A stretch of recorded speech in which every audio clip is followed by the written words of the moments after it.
Today we're gonna look at a thread of red flags that you are being cheated on, or like dead giveaways that you're being cheated on. It's just gonna be a nightmare. Let's get into it. Their coworker sends a "good night, babe, I love you" text in the middle of the night. I'm gonna give you a spoiler alert for this entire video. A lot of these are just really obvious examples, but things that these people posting clearly went through, and I feel horrible every time. Like, they are clearly reliving their trauma when they type this shit out. Your wife is playing Second Life and flirting with other guys on that platform. That is so rough. Like, you're getting beaten by digital characters in a really, really ugly looking video game. Like, that's just, I don't know. I have zero respect for that wife at that point. It's like, I almost would rather you just cheat on me in real life with a real person. Like, is this fucking 2D? Or that's a 3D character, but it's like 1999 graphics. Is this really better? Oh man, that's just, ugh. When they accuse you of accusing them of cheating, and that has nothing to do with the conversation at all. God, I would just melt on the spot. I would be so, like, my face would just get red with how much of an insane, obvious red flag that is. It's just the guilty conscience coming out. If they cheated on someone to be with you, well, don't be shocked is all. And this is a huge one that I feel like a lot of people overlook, because often it comes along with some explanation of like, oh, well, I needed to cheat to like realize that relationship wasn't right for me, and everything started to make sense after that. And like, this does not include people in abusive relationships, because if you're in one of those relationships and you like need to meet someone to like get out of it or something like that, or that just happens, that's not cheating to me. You're being abused. You need to get out. Like, anything that you do to get out of that situation is good, a-okay. But anything other than that, it's like, yeah, you're just asking to get cheated on if you date someone like this. They admit to you that they still have feelings for a friend that they had romantic history with and continue to spend alone time with, and get upset that you call them an ex. Reality can be whatever they want. And yeah, I consider hanging out with an ex to be like a major red flag. Now, having said that, I did in a previous video have a bunch of people comment that they can like be friends with their ex without any romantic feelings coming up. That just has not been my experience, but like, yeah, just keep an eye out. Like, as we're gonna cover later in the video, there's a bunch of other red flags to look out for, like the relationship getting worse, a person being more neglectful and just distant. That would be more of a sign, but this would definitely be a thing of my ears are perked up now that you're hanging out with an ex constantly. When their roommates ask to meet with you privately and tell you that your GF was having someone in their room with the music on loud. The same thing she'd do when we'd get busy at her place. Edit, first time ever, rip my inbox. More context, this was in 2009. We were almost 4 years into our relationship. I was getting ready to defend my thesis for my master's, and she was applying to PhD programs. I was willing to move with her wherever she went, and had my mom help me find a nice white gold ring with a sapphire. The ex-GF hated diamonds as an engagement ring. Bro, just those details at the end of the details of the ring and what the ex-GF didn't like. This was in 2009, and this dude is still like traumatized because of this, clearly, and it's just rough. Like, I can understand why, but there's a lot of hurt in this thread, man. When they suddenly start taking extra interest in their appearance and getting in shape by going out for walks, even up to 10 p.m. by the time they return, and they don't answer your worried calls because they had music on with headphones. And when you ask them why they didn't answer, it's because they didn't hear the calls come in, despite you having the exact same phone and knowing that the incoming calls cut over the music. This is just rough, dude. And like, I feel like a lot of people do like take offense to somebody that they're in a relationship with, like trying to get in shape and maybe think that it's a sign of them cheating. There can be a million reasons for that. There's plenty of reasons why people have like a wake up call, but in combination, especially with that whole bullshit of I didn't hear the calls coming in, yes, the fucking call always goes over the music that you're listening to. That is the worst fucking excuse of all time. You suck and you should feel bad. Here's a fun one, courtesy of my dad and his second wife. When the tire tread pattern on the fresh snow in your driveway matches the uncommon tires on your brother-in-law's new work vehicle. Edit, got way more confused replies than I expected on this. My dad's second wife, not my mother, was having an affair with my uncle, my dad's sister's husband, his brother-in-law, and my dad figured it out after coming home early from work one night and noticing a distinctive tire width and tread pattern in his driveway that matched my uncle's work truck, who had no reason for being there at night. He went inside and asked her if my uncle had been there, and she acted surprised and denied it. He then mentioned the tire marks and why he recognized them, and the house of cards promptly crumbled. This is just some messed up stuff, dude. Like, oh, this is some CSI shit. Ooh, they tell you in a moment of anger, then try to pull it back. Like, either you're dating someone who is insane enough in a moment of anger to just make up cheating on you to get you mad or something, or it's just, this is all bad. If anybody ever does it, just leave them right then at that time, please. When they become cagey about things they're normally open about. I've known a couple people who did this. Very open, like to talk about their entire day, would answer nearly any question. Then suddenly they'd be out on a night with their friends, and the detail of that night could be summed up in a couple words, or there'd be odd gaps in the story while they remember and try to sort through it all. Yeah, like there are other reasons why somebody on a late night out could have gaps in their story. Maybe they blacked out, maybe they browned out, or like whatever it might be. But definitely some suspicious behavior.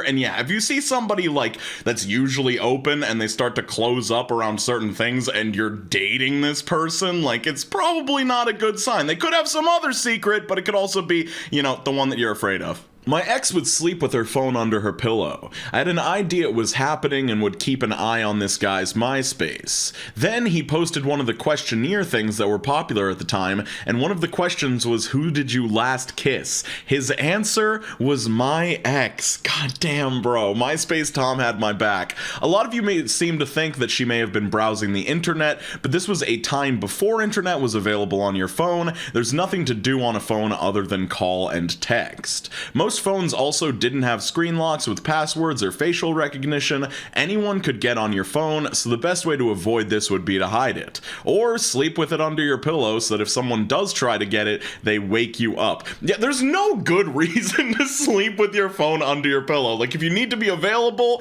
for important calls or texts in the middle of the night, it could just go on the nightstand. It could go, I don't know, somewhere else in the room. Just turn the ringer on max. Like, there's no reason for you to have a phone under your pillow. Ugh, oh my god. Dude, you call her cell Saturday night. A guy answers to tell you he is your wife's boyfriend. You didn't even need a second bullet point, but we got 3 more. Your spouse has had emergency meetings about work every Saturday night for the past 15 weeks.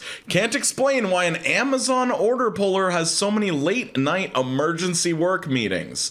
You found the video she made on r/Gone Wild. Her best friend, and her best friend's husband in a 3-way in the master bedroom of the apartment you just moved into. She has a lot of male cousins who visits, or men she calls her this is just awful. This is so rough to the point where I almost think that this is somebody who is like into this sort of fantasy and is just typing things out to like enjoy it. I don't fucking know. I dislike it a lot. If this really happened to you, you should have been out of there like 6 situations ago, bro. Oh god, dude, these are so rough. It's not even a red flag at this point. It's just people telling their stories of horrible things happening. When you finally get off of work early for once after working doubles, and instead of texting your boyfriend that you're on your way home, you stop and get their favorite McDonald's meal and iced coffee with your last $10 until payday as a sweet surprise I'm home / I love you gesture, and you're greeted in the hallway with them coming towards you with a shocked and angry look saying, you were trying to catch me doing something, as you're standing there holding the food and drink in your hands like eye emoji, mouth emoji, fry emoji, burger emoji, coffee emoji.